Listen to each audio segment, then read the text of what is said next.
नमस्कार बंधुरा शर्मिला सबिता आपनादेर सकलके स्वागत। आज आमी माछेर एकदम इउनिक एकटी रेसिपि निये हाजिर हये गेछि आपनादेर सामने।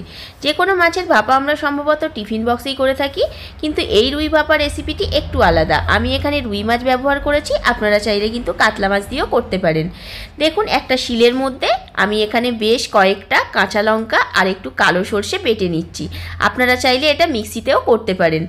देखुन खूब भालोभाবে पेस्टটা করে নিয়েছি। এবার আমি এখানে 4 পিস রুই মাছ নিয়ে নিয়েছি। রুই মাছের মধ্যে প্রথমে দিয়ে দিলাম পাতিলেবুর রস, পরিমাণ মতো নুন আর দিলাম সামান্য একটু হলুদ গুঁড়ো।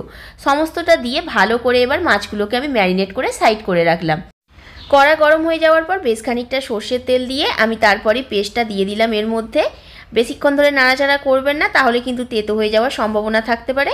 এরপর পরিমাণ মতো নুন, সামান্য হলুদ দিয়ে আবারও ভালো করে একটু নাড়াচাড়া করে নিচ্ছি।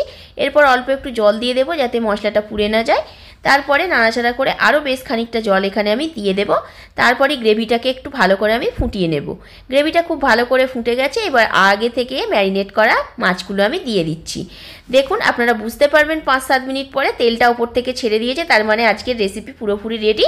এবার নামানোর আগে ওপর থেকে একটু কাঁচা সর্ষের তেল ছড়িয়ে আমি আজকের রুই মাছের ভাপাটা নামিয়ে নিলাম।